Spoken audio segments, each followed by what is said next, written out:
All right, and we are live. Hey friends, welcome back to my channel. It's Tori, and we are back for the second installment of our discussion on Mike Shackle's The Last War trilogy. And I'm here with my good friend, Dr. John Mauro from Grimdark Magazine. And before we go blog, Hello, Tori. Make Hello, sure everyone. I get that out of there.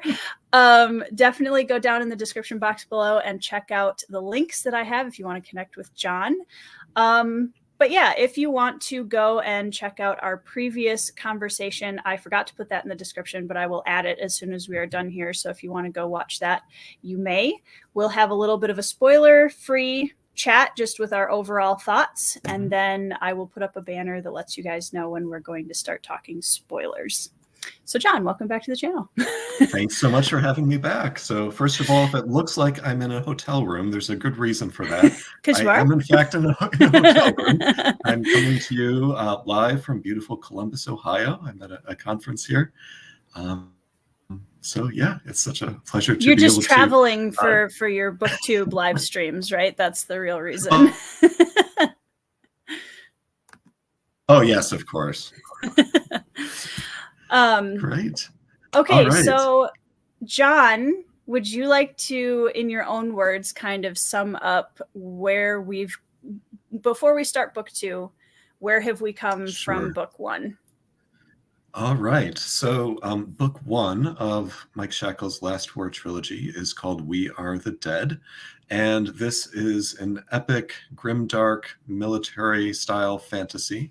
It features 2 main countries, so the southern country of Jia and the northern country of Igro. And the southern country of Jia has known no defeat in 700 years. They have lived many, many generations of peace and prosperity because of their military superiority over the northern country of Igro. So they became a little bit complacent, and much to their surprise, the Igro developed some advanced war technologies. They rediscovered magic, and they came marching across Jia with these giant, horrific demons coupled with their new war machine, and they just marched right over the country and brought it defeat within a matter of not much time at all. Mm-hmm. And so, in that book 1, this whole defeat happens very quickly in the book, and all the traditional heroes have been wiped out. And what we're left with is a country that is under occupation, and it's being told from the points of view of many, mostly everyday characters mm-hmm. that all have some major flaws or shortcomings, something that may be keeping them back from achieving all that they could achieve. So we rotate around several point of view characters. There is Tinstra, who is the daughter of the most famous warrior from Jia, these so-called Shulka warriors. And she just doesn't feel like she has the courage to be able to follow in her family's footsteps there. So she is kind of dealing with imposter syndrome, or one might even say a bit of cowardice too. Mm-hmm. And she, has to deal with overcoming that in the first book. There's also this kind of punk kid, Dren, who is kind of nihilist, hate everyone, and at the same time being self-righteous with himself. And he's very annoying at first. And he, eventually has some character development where he realizes that maybe it is okay to fight for a greater good and not just for the sake of destruction. Then there's Yaz. Yaz is a mother of a young child, little Ro, taking care of him and also her mother. And, early in the book, she is just a housekeeper taking care of cleaning up after the Igro soldiers. These Igro soldiers, also known as the Skulls, because of those hideous masks that they wear, as you can see in the background right now, mm-hmm. and see on the cover of the book. And she kind of gets dragged into this espionage scheme, and she has to deal with protecting her family versus the potential for protecting the greater good. So there's them. Then there's Jax. So Jax is an older soldier of the Shulkas from the Jia. He's a very respected soldier, and perhaps a little bit past his prime too, especially when he gets overrun with his overconfidence and loses the battle so quickly. And so dealing with that defeat and trying to mount a resistance when all of his Shulka friends really have been killed for the most part. Then let's see, we have the point of view from one of the e-girls too, this character Darius, who is just all the way at the evil side of the morality spectrum. He's like a sadist, and he just wants to torture people, and he's kind of like the Gestapo. He's just pure evil, and he's magical too, which one of the things he do is he takes torturing to the next level. So he will like cut off limbs or body parts of another character and then magically grow them back just to keep this cycle over and over again. And so quite sadistic there. So we see all these points of view, and basically it's dealing with type of, or what's happening to these characters when they are under occupation, when they're under this kind of military rule from an invading force, when there's another religion that is being imposed on them as well. Yeah, that was very beautifully said. That's why I asked you to give us a that was very coherent. I didn't disappoint. I'm really excited to kind of get into the spoiler section. Obviously is where we'll have most of our commentary, I'm sure. But one of the things I really noticed is, even though this is a book 2, one of the things that I thought was really cool is I think we did get some really full character arcs even between book 1 and book 2, because oftentimes you see in a trilogy it'll take book 1 through 3 to really get kind of a fulfillment of any kind of character or arcs, or reaching any specific complete change or advancement of the character from either coward to brave fighter or whatever, like we have with one of the characters in here. But in this one, I was really impressed that we were given the satisfaction and fulfillment of seeing some of those story arcs not complete, but really take a big jump between book 1 and 2, and there's a lot of satisfaction there. Yes, and going in some unexpected directions as well. And yes. There's also some new characters as well, and some new story arcs. So overall, your thoughts on book 2 on its own, and also as compared to book 1? Great. So book 2, well, it picks up right where we left off with book 1, which is great. So there's no kind of mysterious gap in between the two books where you kind of wonder what happened. So we just, it's natural just to continue right on with book 2. I generally liked the introduction of some of the new point of view characters. I thought they added some nice new perspectives that we didn't have in the first book. I also liked that each of them was given their own personality, their own story arc. There was quite a plot twist in the middle that I won't talk about yet. And then the focus of the story. Yes, thank you for putting it. Just forgot about that. Spoiler free. And the focus of the story kind of, it focuses on 2 of the characters for much of the second half of the book. And so some of the other story arcs from the first half aren't given quite as much attention. And then towards the end, it all kind of comes together. And personally, I think overall it worked really well. I think maybe balance was maybe a little bit off compared to the first book, and that maybe some of the point of view characters weren't given maybe quite as much attention as I would have liked. At the same time, I absolutely loved where the focus was put, and I loved spending extra time with those particular characters.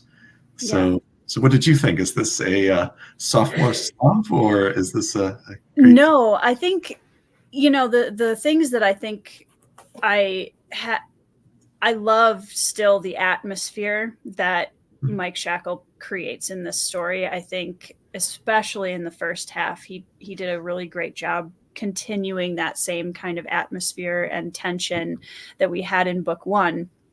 And like we'll talk about in the spoiler section, there is a tone shift, a pretty hefty tone shift about halfway through the book. And that was jarring. One of the things that I always try to keep in mind whenever I'm in a story and I feel jarred by something, I kind of take a step back and I ask myself, okay, is this jarring because it doesn't make sense? Or is this jarring because, like the characters, I've just been thrust into a completely different situation and I'm just experiencing a similar reaction to them? Because that to me isn't necessarily a bad thing. But I actually think that my favorite character was different in book two than it was in book one. Same for me. Yep.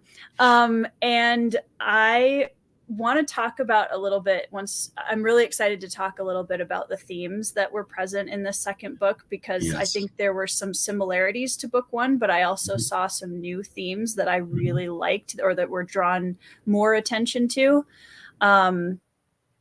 I just finished it a few hours ago, so I'm still kind of percolating on how I really am going to land in terms of. Yeah, I just finished it earlier today too. And I think I'm still kind of percolating on how I'm going to land in terms of how I felt about the plot and the pacing. I did feel like the pacing was a little bit harder to flow with than it was in book one.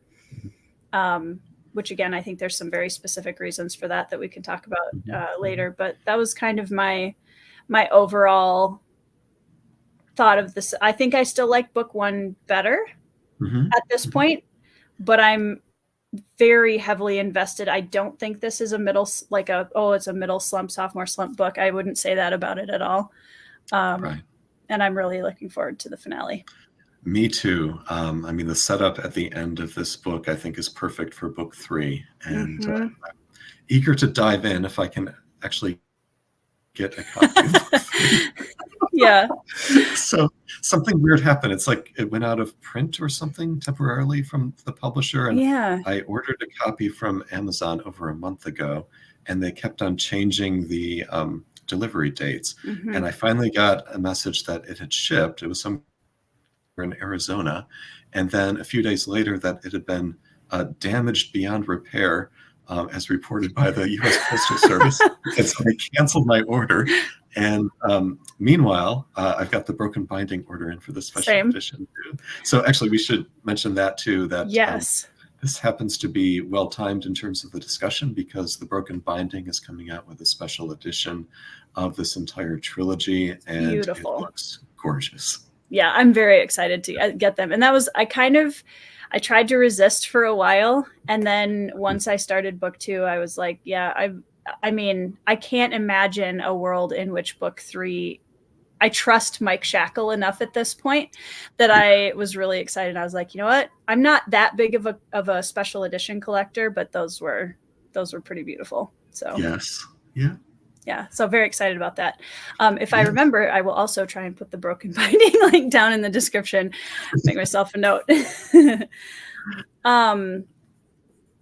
So if we want to talk a little bit about themes, not necessarily in the spoiler realm, but in this series so far, I think one of the themes we had talked about in book one was the theme of parenthood. I brought that up in book one, and I was really happy to see that is very heavily expanded upon here in book two. That was a big plus for me. And also, you had mentioned in book one that there's definitely a very World War II kind of feel to it, despite being placed in a more ancient military fantasy setting. And I would say in book two that even felt more present here. Yeah, and I think it got even broader too. So one of the things I wanted to talk about is kind of the geography here. So here's the book, right? Fool's Hope. And if we go to the map, so there's the hard to see here, but you've got Yggdrasil in the north, Jia in the south, and we actually spend quite a bit of time in this book off map. Yes. I always love it when a fantasy author explores the entire world. Like Mike Shackle did that in book 1. And now he's expanded to go beyond this. And the first realm that we go to, actually quite early in the book, is Magor. And I was looking all over this map. Where is Magor? Where is Magor? So it's some neighboring over the sea. I'm not exactly sure where it is, but I enjoyed going there. And getting back to the world building and the World War II parallels, there was quite a bit of Asian influence in kind of the naming and the culture of some of these lands. So the Yggdrasil culture has a lot of Japanese influence. It uses some Japanese names, like their god Kage is Japanese for shadow. So they're literally worshiping the Lord of Shadow or the Lord of Darkness. Jia is a Chinese word, and a lot of the names that were used in Jia were of Chinese origin. And Magor actually immediately which is Meguo. So the first 4 letters are the same, and then just the ending changes. So Meguo, it literally means, if you translate from Chinese, it means beautiful, May, country, Guo. So the Chinese word for the United States is beautiful country, which is a really nice compliment. It is. Sweet. But I think that, actually, I'm pretty sure that's probably where the inspiration for that name of Magor came from. It's, a neighboring country that, is across the sea, friendly to your war efforts, and hopefully can be an ally in fighting against the Yggdrasil. So, yeah, I think in that sense, he kind of expanded upon this already. Yeah, for sure. And I think one of the things that I always, for me, I have kind of a boundary of how much of real world history I like in my fantasy books. And I think this, to me, is a really good example of being inspired by or influenced by real world history, but still bringing it into a world that still feels very authentically its own. And I really appreciate that a lot about this, because it doesn't, we can see the inspiration, but it doesn't feel like it's just been picked up from one place and moved to another, which I think is cool. Right. And, a lot of the kind of the feel too comes from like France under occupation during World War II, and, what they had to deal with under Nazi rule, and especially that character Darius from the first book. I mean, he was like one of those Nazi Gestapo type enforcers who was just brutal beyond any type of humanity. Yeah, exactly. Yep. Yeah. Well, and that was something that I wanted to bring up, because one of the major themes that stuck out to me right away, and I think it was very present in book 1, but in book 2, he kind of throws a twist on it right away in book 1, and that is in book 2. Book 1, we have the POVs are all from the perspective of the Geons, except for Darius, who is hardly a shining beacon of humanity, right? So there's this theme of dehumanizing, right? The Yggdrasil come to Jia and they dehumanize the people that they're oppressing, and in return, because of how they're being treated, the Geons then in turn dehumanize the Yggdrasil, and there's just this very very large chasm between these two peoples. And in book 2, and I think as the reader, I also dehumanized the Yggdrasil, because I was just, how you have that shock and incredulity of how could anyone treat another human being this way, which is something that we've seen in our own, world history, but it still doesn't make it make sense, know? And the first, this isn't really a spoiler because it's literally the opening page of the book, is a character from the e-girl side who is instantly humanized. Right. And I thought that was really brilliantly done, because I think it really drove home no matter what is happening, that humanizing of the characters still is an important factor on whatever side, because there's multiple sides in this story. Right. But it was such a kind of shock almost when I picked up the book, and I realized in the first couple pages, I was like, I'm emotionally invested in this character. Yes. And I'm not supposed to be. This is like, and I was immediately, and that was such a brilliant, I thought that was the perfect placement for it. Yeah, I was thrown off too at first when I saw that, chapter 1 is from the point of view of like, who is this guy? Mation? I don't know. I don't know. Give me Tinstra. Give me somebody that I know. And but yeah, I mean, he, lured me in, brought me in right from the first page. And, so this character, Mation, is a young man. He's how old? 19 years old. Ish, yeah. And yes, and he is an e-girl, and he is, just an ordinary young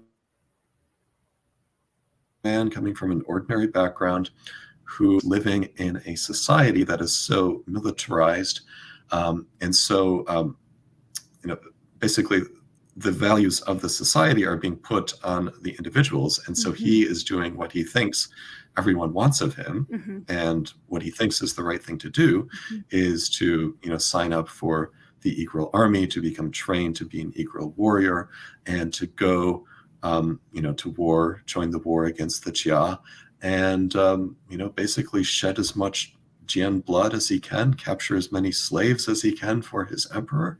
And, he thinks that that's the right thing to do, because that's how basically he's been programmed in that type of society. And then, of course, he undergoes a lot of great growth over the course of the book, where he, eventually has or develops more independent thinking, or kind of is able to step back from these kind of one-sided cultural interpretations of what's happening, to see kind of the inhumanity of what is happening with war. And I think Mike Shackle, does that brilliantly with this character. Totally. And it shows, I think, too, how tales of war so often glorify, because here's this young man who has been growing up in his own culture. He's not seen any of this war. All he's been told is the great glories that, these warriors are winning for his country and his emperor. And there's no reality there in terms of what this actually means. And I think that's always an important theme to focus on when you're working with any kind of military fiction, is the importance on the reality versus how it's portrayed in the myths and the legends, Yeah. Yes. And on that same topic of dehumanization, I think, if you look at the covers of the book and the e-girls, so they're wearing these hideous masks that are terrifying, and they are, dehumanizing in a way. And what the Jia see is often these masks. And there's, a scene in this book where, the mask is removed of one of the e-girl warriors, and the character from Jia is just really shocked to see that it's a normal human being behind the mask. That, they're just like them. Yeah. And I think there's a really cool character pair that is a parallel, I think, in this story, in a way that I'm excited to talk about too, because I think it fits into all of that. But are there any other overall spoiler-free things that you want to share before we skip into? So I wanted to talk about some of the mental health themes too. Yes. But some of that is Hi, hello, Beth. Beth. Same. Hey, Thanks for Chris. coming. Hey, Chris. I just wanted to make sure nobody thought we were forgetting about them. Thanks for coming, everyone. So the mental health themes are really strong in both books. And I mean that in multiple ways, because many of the characters, maybe even all the characters, are dealing with, some sort of mental health struggle. And, there's different struggles that they face. And I think Mike Shackle does a really good job of showing how they deal with that and showing their development in each case. And I think in this book, in A Fool's Hope, what Jax deals with here, it's very heavy. It is very heavy. It's like a really heavy treatment of PTSD where you're not, you're kind of not sure, is it all in his head or is it real what he's going through? Yeah. And, there's just some, I think, brilliant physical manifestation of the mental anguish that he is going through. Yeah, for sure. And I like too that one of the things that I think Mike Shackle does really well here is I've read so many stories where when the mental health themes are introduced, they're kind of dropped by the wayside oftentimes through as the book goes on. And I really like one of the things that when I had the privilege of talking to Steven Erikson earlier this year, I asked him how he handles writing trauma and that sort of thing in his books and what's important to keep in mind when you're writing things like that. And he made the comment that you need to stay with your characters. The event is important, but what's even more important is the aftermath and staying with your characters after that. And I think that that's something that is very easily exhibited in a really positive way here, that Mike doesn't just drop it by the wayside in favor of other plot elements. It's a very important thing that comes with the characters as we go. Yeah. So what did you think, in a spoiler-free way, what did you think of the other new point of view characters? I had a little bit of a hard time getting, especially we get a perspective of someone from Magor. I had a little bit of a hard time, I think, at first, because I think at first I wasn't really sure what I was getting from him. Like I was not sure where, how he was going to fit into everything. But throughout the book, I started liking him more. And then the other, he's not a Darius substitute by any means. But I liked that. I think in the third POV we get, that's new, also Egral, is another facet of the cost and the depth to which these servants of Kage and the Emperor are willing to go to achieve his vision and that kind of blind obedience. So yeah, I thought that was a good addition. Yeah. So that one, so Franson, I think is his name. So yeah, I thought that he is probably a more typical example of one of these chosen of the Emperor of Egral. So one of the chosen, meaning one of his like magical enforcers. And Darius from book 1 was one of these, and he was such an extreme example. And what we get with Franson is someone who seems not to be, he's not driven by a lust for violence. He actually has belief in their religion, and I think genuinely believes in what he's doing. And so he's doing terrible things as well, but I think that he's positioned kind of much more middle gray in terms of the morality. Which actually makes him, Darius was an intriguing character to read, but Franson is a more intriguing character in terms of kind of the moral complexity. Yeah, for sure. Yeah, and then the other one that you mentioned there, that the captain, Relassus.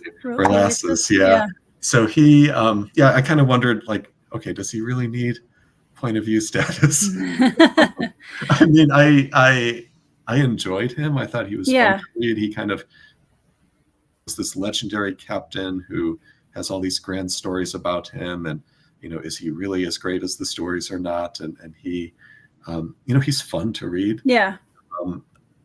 Was he necessary to have a point of view? I don't know. Yeah, I would agree with that. I think I liked that we were getting kind of both sides of a lot of the events that were going on in his country, but I also had the hardest time understanding why he was important of all of the characters. Yeah.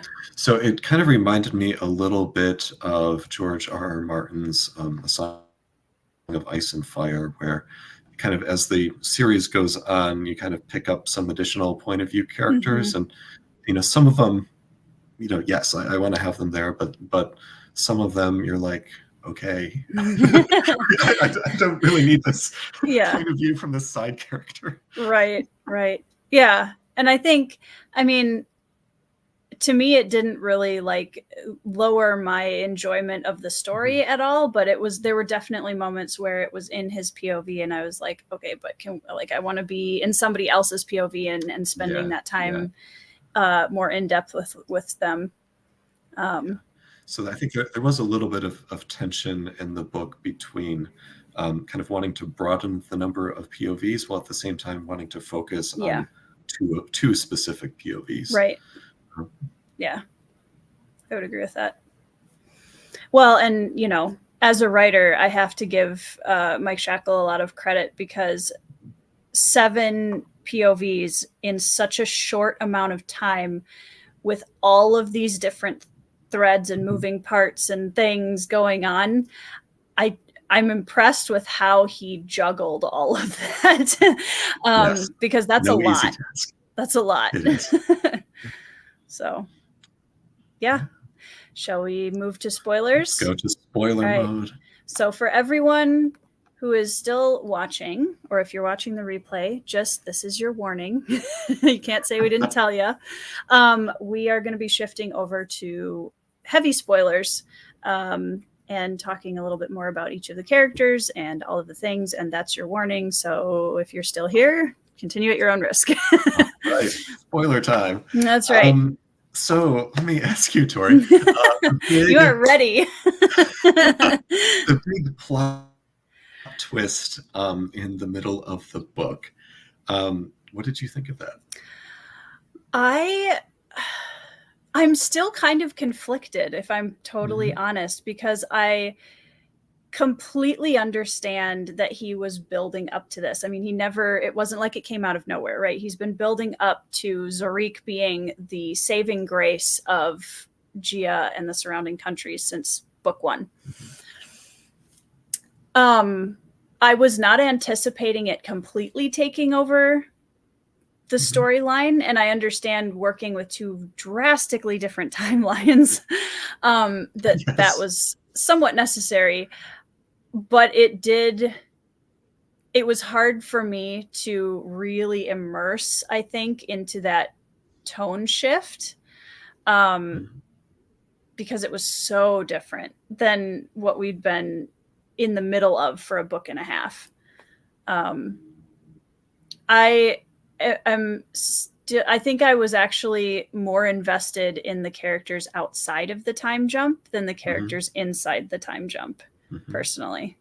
Okay. How about you? So I also had some mixed feelings about this. So to give some more details about this in case other people have forgotten. So basically, Tinstra and Zariq are helped by a couple of mages to go into, like, through this portal, essentially, into kind of an alternate dimension, which is what I was also alluding to when I was saying going off the map. You know, with Magor, it's just like another country that's still in the same world. But this seems to be like a parallel plane of existence where time is flowing very differently. So Zariq, when at the beginning of the book, and when she first enters this alternate domain, she's 4 years old. She's orphaned.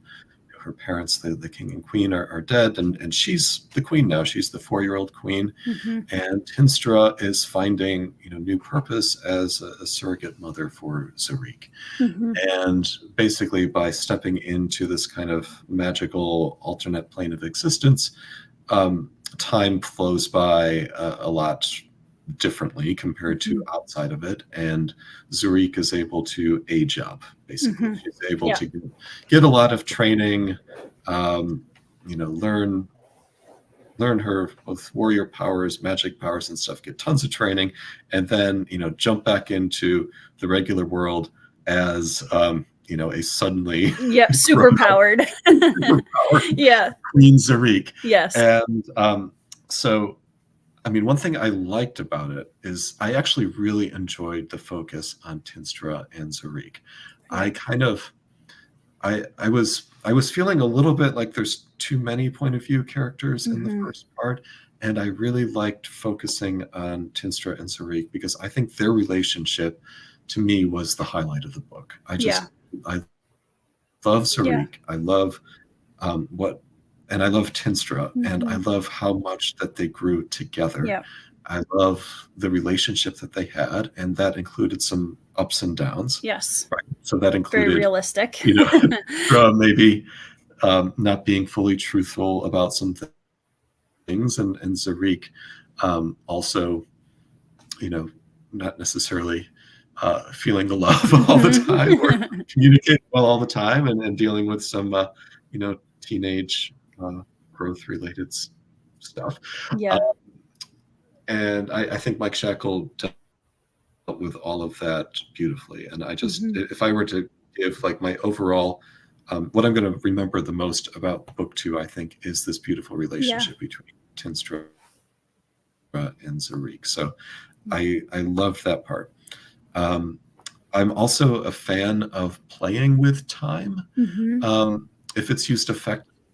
I think that part actually reminded me a lot of Mark Lawrence and the way that he plays with time too, of his books. It's something that he keeps coming back to, whether it's Wheel of Oshime or Girl in the Moon or The Book That Wouldn't Burn or The Impossible Times trilogy. It's one of his themes that he keeps coming back to, and having time that evolves at different rates.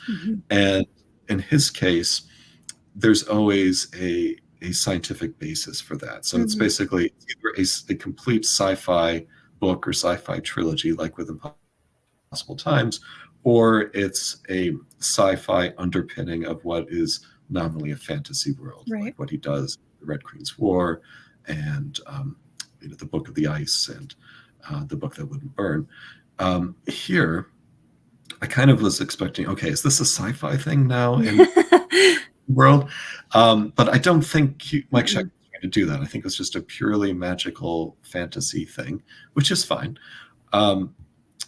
But at the same time, I kind of felt like, let me ask you this: do you think this was a Deus ex machina? Yes, to some degree. And I think that was one of the things that I struggled with the most, especially at the end. Was one of the things I loved so much about the first book and a half of this was the struggle of the ordinary heroes, right? And when we get Zariq, who I like as a character, and I love the idea of this, young war orphan queen, and she's this queen at 4 years old, and she has to like straighten her tiny little shoulders and say, "I'm the queen of Gia," and there's just something incredibly precious about that. And Tinstra, going from this quote unquote cowardly, it could never be a Shulka, to she's not only now one of the heroes, but she's also a mother, all in the span of a few days, and has had everything ripped away from her, just like Zariq had. There's just so much tension in that. And there's so much, the odds are so long, And then once Zariq came back in, it did feel like a superpowered character a little bit, where, she comes back in and they raise the city and they kill all the skulls and they beat all these unbeatable chosen are suddenly being hacked down left and right, and not just by them. It was like Zariq coming back, and all of a sudden Dren's killing a chosen, and so's killing a chosen, and all the chosen are just, it was like, that was hard. The thing that I think I'm still leaning on at this point is that we are in the end of book 2. Yeah. So if that had happened at the end of book 3, I would have been very kind of miffed, I think, about that. But I'm like, we have an entire book left. Yes, and I imagine that the intensity of the war is only going to increase in book 3, and that, you know, there's going to be new, bigger challenges. But I did feel exactly the same way, that you know, this has been all from the points of view of ordinary people overcoming things, and Zariq she just kind of powered up so much, that it made things, you know, come to an end a bit too easily. Within book 2. Well, and I think too, what I'm hoping for is, and what I liked about the general theme of the trilogy thus far, was that it was the ordinary heroes overcoming things. And what I'm hoping from in book 3 is that they have Zariq, and they think that Zariq is just going to make this really easy, and that she's the shining star of how they're going to defeat the evil and take back their country. And it ends up not being her, that, you know what I mean? Like, that she's there, or something happens where it's still just the ordinary everyday people that end up turning the tide. Yeah. Because I think that's where I would love to see it go. Tinstra also, I feel like, especially toward the end, she almost felt like it was, I don't think it was just Zariq that was super powered, honestly, too. I think Tinstra kind of also got a little bit of that treatment, and then you put them together and you have this, you know. Right. Yeah, it was, I'm still percolating.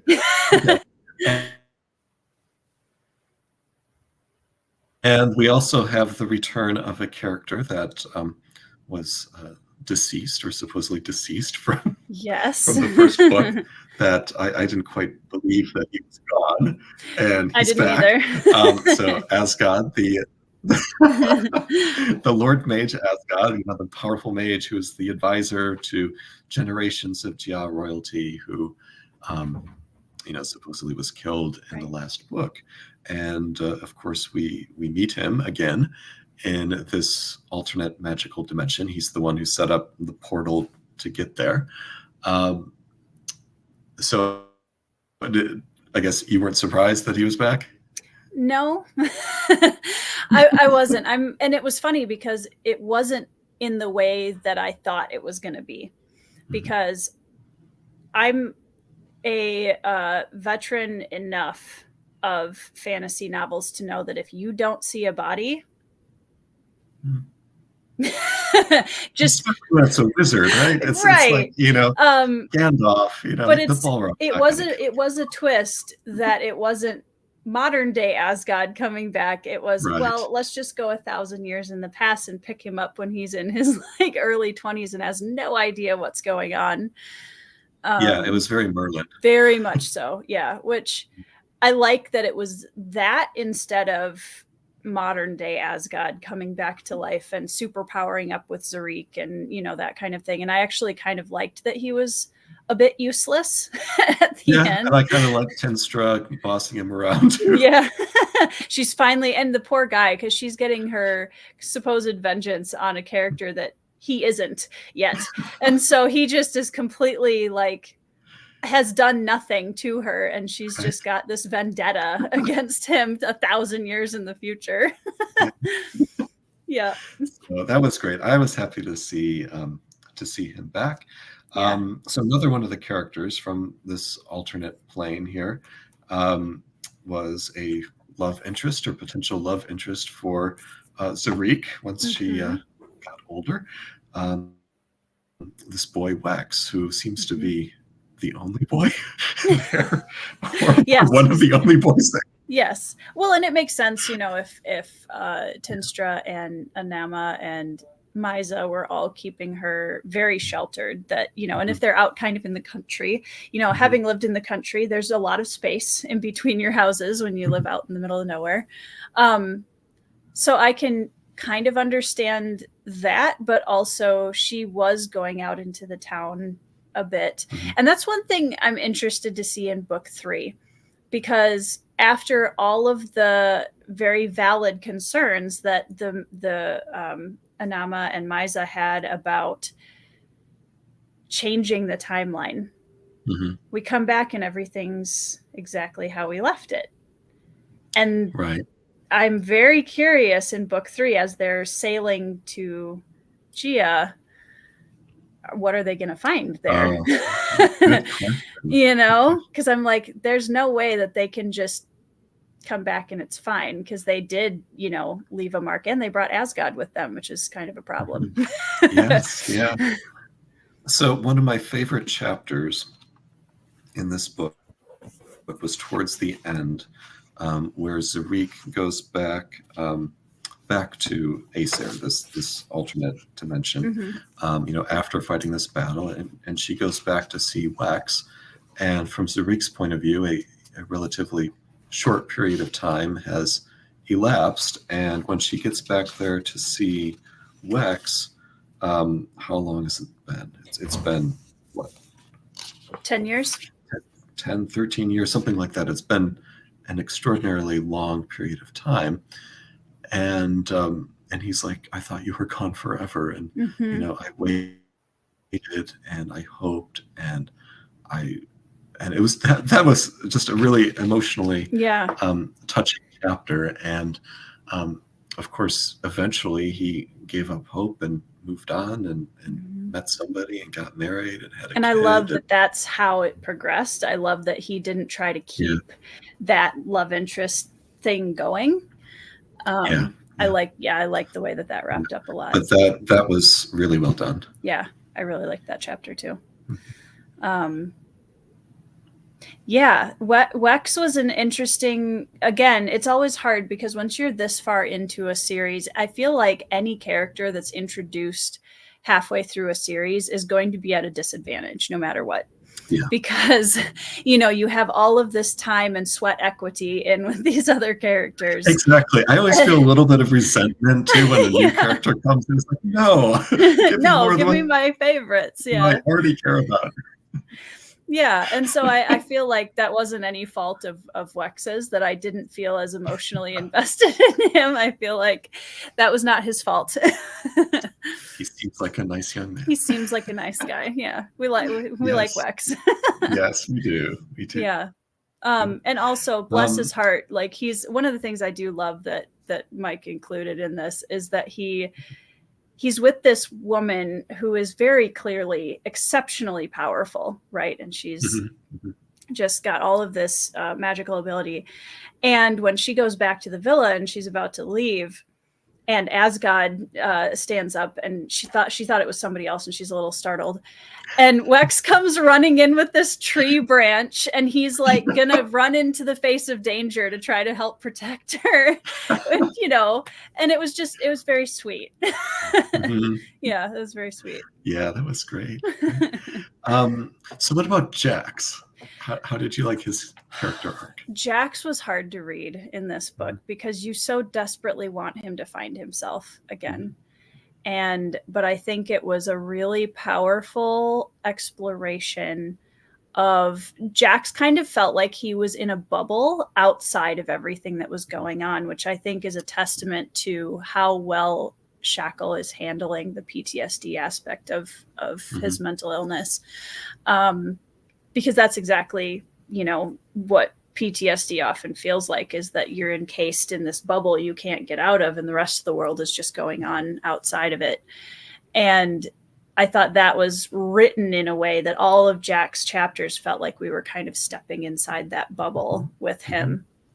And I never knew for sure, like I still don't know for sure, is Darius actually dead? Is he actually? What's happening here? Yeah. You know? And I think, again, that it was written in a way that, you know, oftentimes we would maybe come into that kind of a chapter or those chapters and we would know for sure, oh yeah, well, he's dead. Poor Jax is still like really, but he really did a good job keeping us in Jax's head and feeling a lot of the same things that he was, which is not an easy feat to pull off, I think, in writing. Yeah, yeah. So you've written beautifully about Thank PTSD in your book, Phased, and done you know, a marvelous job with the mental health representation there. And I'm curious now, if you put on your author hat, what are your thoughts about like your approach to PTSD representation versus Mike Shackle's in this book? I think Mike Shackle pulls off, like I said, that kind of closed in bubble. I don't think in Phased, I don't think I wrote it in a way where it felt like Val was like in a bubble. If that makes sense. She's very much in and present because she's in the middle of survival mode. I think Jax is out of survival mode right now. He's kind of the opposite of survival mode, if you know. And I think that's a major difference maybe between it, and it's weird to think of them in the same like but Val is very much trying to survive, trying to, you know, claw her way back to safety, freedom, etc., whereas Jax is actively trying to cease existing because he's given up. And I think that that's a really hard place to write from. And I think from my perspective in this, I think it was handled really well. Yeah. I fully agree. I really, you know, connected with Jax. Well, I connected with him in the previous book, but especially here in book 2 with what he was dealing with. And like you, I'm still not quite sure whether that demon inside him was a literal demon inside him or just all in his head. Yeah. And one thing I thought was a little bit threw me off at first was he kept on referring to it as Monsuda instead of Darius. Yeah. And I'm not exactly sure why the switch. I think Monsuda is the last name of Darius, yes, right? Yeah, and I'd have to go back and look. Is that the way that Darius introduced himself to Jax? Because it could be possible that while we get Darius as a POV, that in the scene where he finally meets Jax, that he introduces himself as Monsuda. That's totally possible. I'd have to go back and look. Yeah. So I definitely felt a Mark Lawrence parallel with Jax as well here, with the inner demon, with like Gray's sister, the second book, and the ancestor, where Nona's dealing with Kiat, this inner demon who keeps going into different parts of her body, right? And like Nona can feel her, or the demon Kiat, in her eyes or in her arms, and kind of moving around and you know, talking to her, trying to convince her to do terrible things. You know, the difference is Kiat kind of had this dark sense of humor too. There's a playfulness there. There's a playfulness there, whereas there's absolutely no playfulness. And it's a very dark, morbid attempt at humor, sinister, right? It's just, it's a very sinister humor, because Monsuda thinks he's hilarious. You know, and he enjoys this. It's funny to him to treat Jax this way and to, you know, cause him all this anguish even. And it's one of those things where at this point I'm more of the opinion that it is in Jax's head, but I can see where it could be either way. But I also know the power of the human mind. And to me, if that's the way that Mike Shackle chooses to play it going forward, that it is in Jax's head, that would make sense to me. Yeah. And the fact that we are questioning this means that he did a good job. He pulled this off really well. Yeah, for sure. Jax, obviously, we left a lot of characters sort of in limbo at the end of the book, and it'll be interesting to see. Jax just got pulled out toward the blood lake at the end of the book, and I haven't seen a body yet, so something's going to happen there. there's a lot of characters that just kind of got left hanging with that. Yep. So the cliffhanger in book 2 is definitely there. Yes, multiple cliffhangers. Multiple cliffhangers. We have Mateon running away from the Eagle army, and I'm trying to remember. I don't remember where Relassus ended up. Yeah, yeah, I don't remember. So it's like we didn't see him for like the last. Yeah, I know he stormed Tian Kosa's house with his group of Megorian soldiers. And I think that was kind of the last we saw of him. Yeah. And then Franson, there was something odd that happened with like some magic battle. And it's like, it's not clear what exactly happened. I think Zariq killed him because he had taken on the face and body of the king. Oh, and he was he surrendered to the Eagle, and then Zariq came back into her power when the barricade went down and killed him. Okay. It's their body. You know, we'll find out, I guess. Yeah, that all happened very quickly, and it was hard to kind of pinpoint exactly. Like, wait, did somebody actually die here, or just you know, get thrown out a window, and we'll see them back next book or something. So, so you mentioned in the first part of the video that your favorite character changed from the first book to the second book. So, would you like to say more? Yes. So I loved Yaz in book 1, and she's hands down my favorite character for book 1. And I liked a lot of the forward momentum of her character here in book 2. I wish we had had a little bit more time with her. I love that she is no longer relying on other people to protect her and her son. That is something that I appreciated, that she's kind of grown into that. Because she's killed from a distance in book 1, but in book 2, she's the one holding the knife. And I think, and especially when her child is in danger, like, we see a whole different side of Yes. And I, as a mother myself, I really appreciate that mama bear moment that she had. I was like, you get it. Yes. And I'm also really glad that Mike Shackle did not choose to remove Ro as a character, because I don't know if I'd have forgiven him for that. That was a kind euphemism for. Yeah. What he could have done. Yes, especially there was a lot of opportunity. You've been removed as a character. Yes. But I think if I'm looking at 2 books together now, and I'm interested to see if book 3 changes this again, but in the 2 books together, Dren is definitely my favorite character now. Really? Okay. Okay. So tell me more about your impressions of Dren in book 2. So this probably won't surprise anybody who knows me well as a writer and reader. Dren fits an archetype that I tend to. The second half of Dren fits an archetype that I tend to gravitate toward very heavily. He's the scrappy kid from the street who has hothead anger issues and, is very reckless and a little crude. But what I loved so much, and what I kind of alluded to in our spoiler-free section with the character arcs, is I love a self-sacrifice arc. And Dren gave me that in this book very heavily, and especially when you consider where he came from in book 1. If you had told me in the beginning of book 1 that Dren was going to be my favorite character at the end of book 2, I'd have laughed. Because he's obnoxious in the beginning of book 1.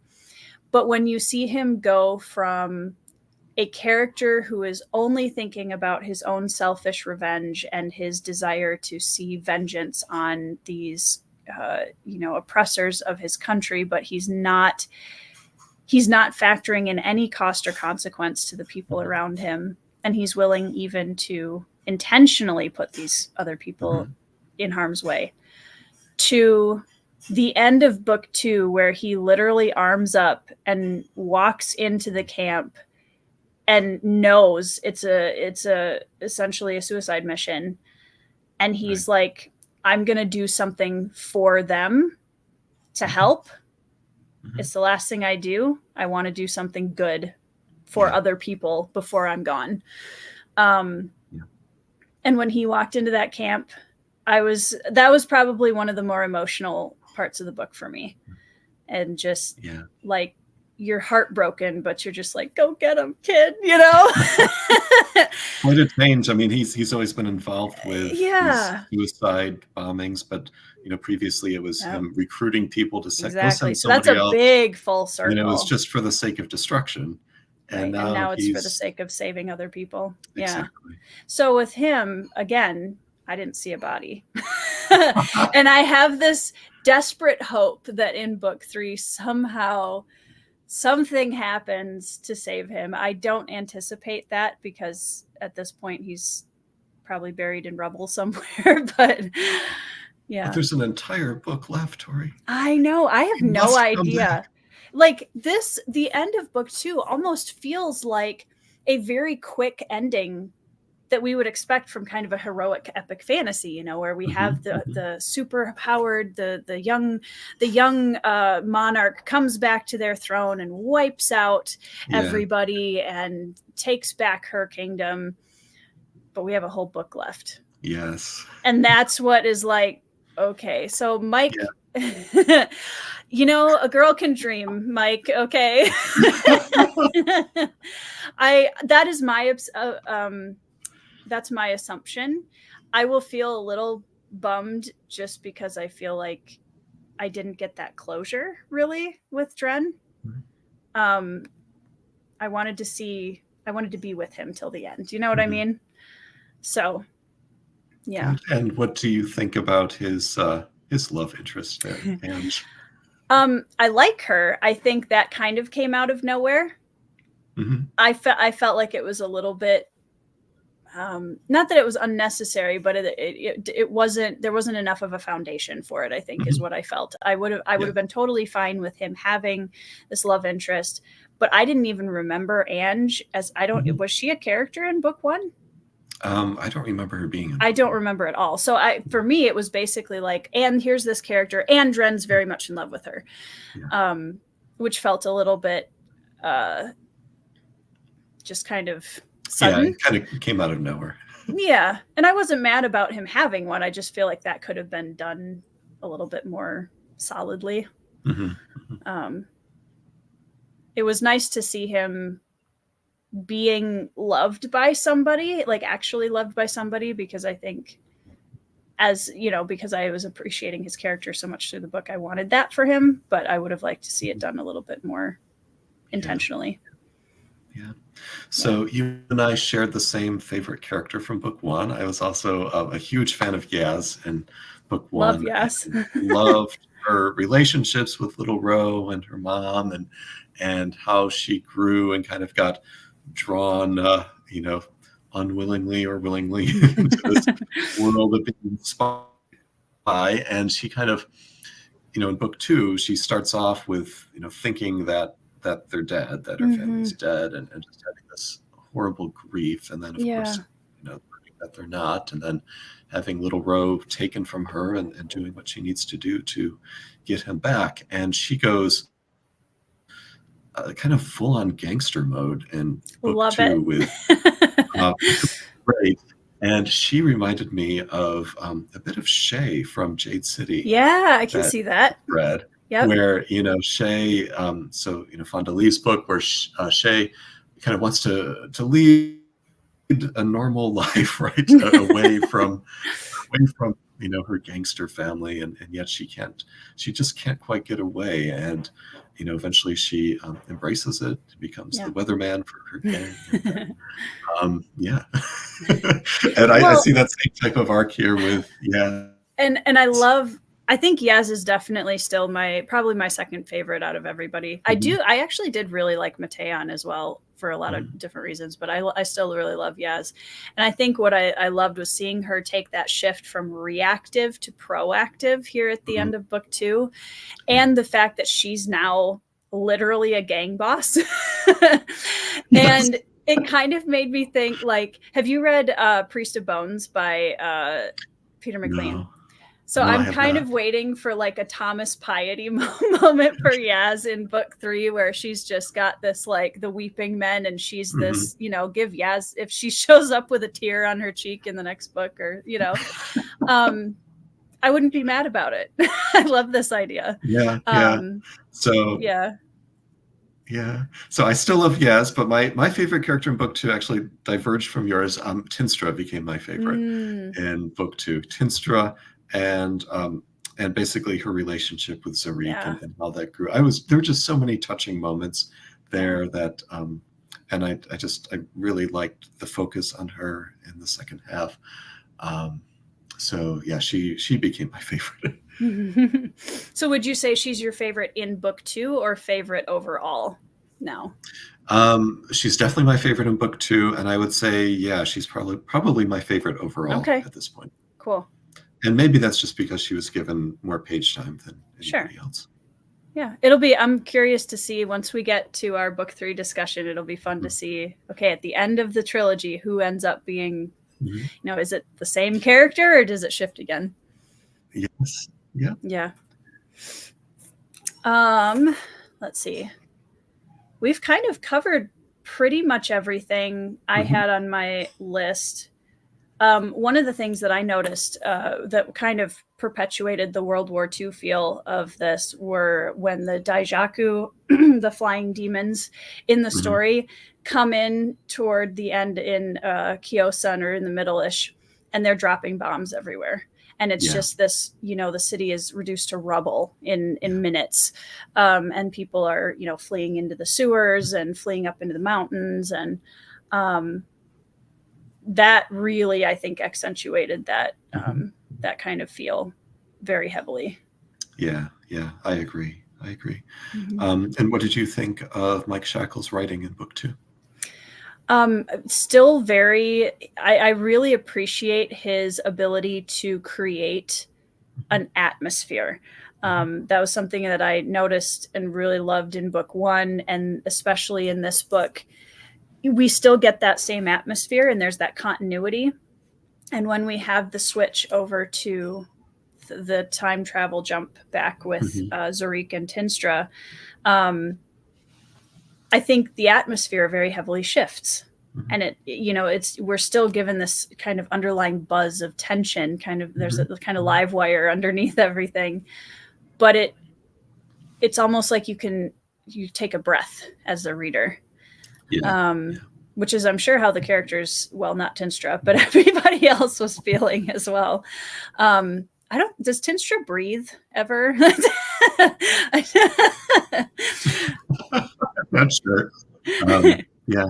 So I think his writing was a good match for the fast pace that he maintains through most of the book. I think there were some places where things occurred too quickly. Yeah, I agree. It was like I wanted to slow down a little bit. But overall, I think his writing did a great job to match the tone of the book and the fast pace of the story.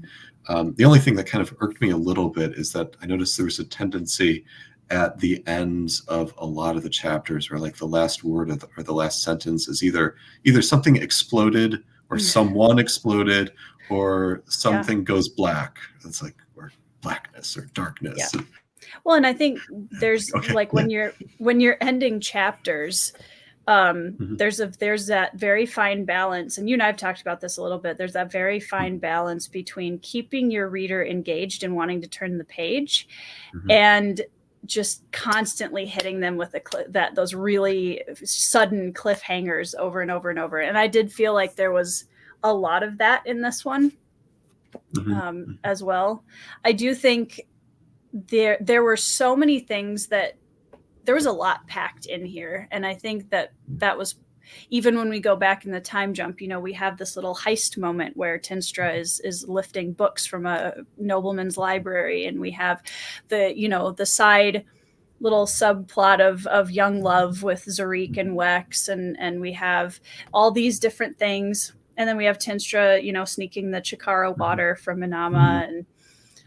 And then at the end, everything happens so quickly that and especially where we've been going one day at a time for so long, and it feels so slow and so tense, like every minute counts.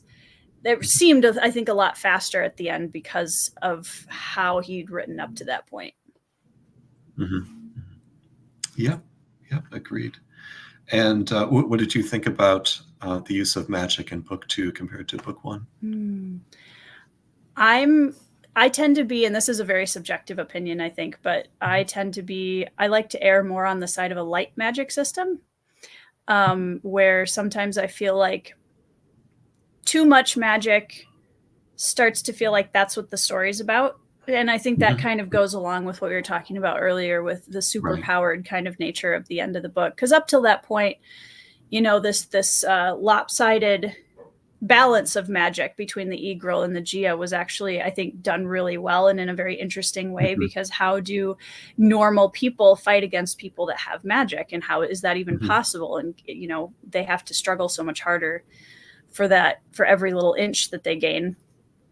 I think there was a lot more of it in this book, and I'm still hoping that that's not the answer, if that makes sense. Right. Yeah, I fully agree with everything you said. Yeah. How about you? Same thing. I liked where we were in the first book a little bit more with respect to the level of magic.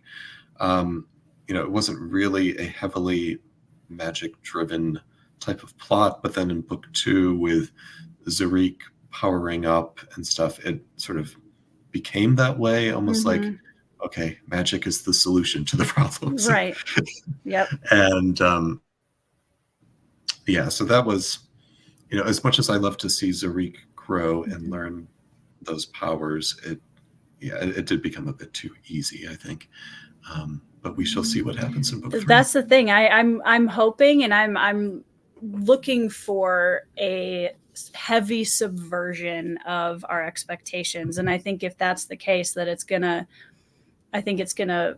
conclude really powerfully, especially if them going back in time and the few moments that they did affect the past do actually have a ripple effect to some degree. And whenever you're playing with time, like, I don't envy Mike Shackle for the place he put himself at the end of book 2, trying to work all of that in and how to pull all those threads together. So I'm really looking forward to seeing how he, what direction he takes in book 3. Yes, absolutely. So it did remind me a little bit of another trilogy I read recently, which was Philip Chase's Edan trilogy, where in book 2, so first of all, I love the entire trilogy. The one place where I was a little bit worried was towards the end of book 2, where it felt like everything was kind of being wrapped up a little bit too cleanly. And I was like, okay, but there's another book left. And it's the longest one. But I didn't need to worry, because when he released Return to Edan, it was the best out of the entire trilogy. And just the he created new depth and new breadth to the world and the characters, and really defied my expectations in a wonderful way. So I have a feeling that Mike Shackle is going to do the same thing with book 3 of this series. I do too. Well, and it's very clear to me from both of these books that Mike is a very talented author, and I love so many of the aspects of the story. And it would, like I said before, I think if we had kind of gotten to this point in book 3, it would have been a disappointing, like, okay, but that was just so easy. But we have the biggest book of the trilogy left to play. And I'm very sure that this is, so many people love this trilogy and have just gushed to me about the books and the ending. And so I'm really fully invested in believing that finale is going to be a wild ride. Me too. And Mike Shackle reached out and said that he would love to join us for a discussion too. Yay! Yes, we've been talking about that. I'm very excited to get a chance to ask him a bunch of questions. Yeah, absolutely. Yeah. So do you have any other closing thoughts about this book particularly? I just think it is a great example of a genre that had always felt a little bit ill-defined to me in terms of Amazon's category. So you know how people are always posting like, I'm number 17 in military fantasy or something, and I'm like, what's military fantasy? Yeah, exactly. Yeah, like, I love your book. Is it military fantasy? I don't think so. But this is 100% military fantasy. And he's done such a great job with it, and just a brilliant way of taking real world events and relatable characters and enhancing all of this with this fantastic setting. And he just did a wonderful job, I think, with both of these books. Yeah. And one thing I would add to that too is when you're working with a cast of, a fairly large main POV cast, it can be very easy to kind of lose the distinction between them. And that's something that I think that Mike Shackle does really well, is each of these characters feels very, especially the main ones we've had through from book one is primarily what I'm thinking of. But there's a depth and a growth to all of them that is uniquely their own. And I think, I think that that's something that can be hard to pull off, especially when you have such an intense world and plot line going on in the background. It can be easy for that to overtake the characters. And this still feels incredibly character driven. It is for sure. Yeah, and they all have their own unique voice, and it actually reminds me of this praise, the first quote in the book from Glenn Cook, who says that this is likely the next Game of Thrones, and I can definitely see those parallels with the scope of what's being done here and all the various points of view. But at the same time, I think this is quite a bit more focused than a Game of Thrones. Yeah. And that's a good thing. Yeah. Yeah, I would agree with that. Well, and I think it was funny I mentioned Peter McLean because he also has a blurb in the front of this book. Oh, yes, it's the second like Tarantino crossed with David Gemmell. Yeah. So we will be once again buddy reading Until the Last, which is the final book in the trilogy. I have had an absolute blast buddy reading this with you so far. I think it's been likewise. There's so much here to discuss that I feel like it would be doing a disservice to just talk about it solo. I think it's a lot more fun to really dig in a little bit more with books like this. So very much looking forward to the last book. Yeah. Likewise. Thank you, Tori. Yeah. Thanks for joining me again. For everybody in the comments, thanks for... Yes, and for watching the replay, if you're watching the replay, go ahead and leave comments with how you feel about this book or the trilogy as a whole. Try to avoid spoilers for the third book if you can in the comments for anybody that hasn't read it yet. We will be back with our Until the Last live stream sometime in the next month and a half, probably. Yes, as soon as I'm able to actually get a Thanks, book. Sophia. Oh, Sophia. Thank you. All right. Bye, everybody. Bye.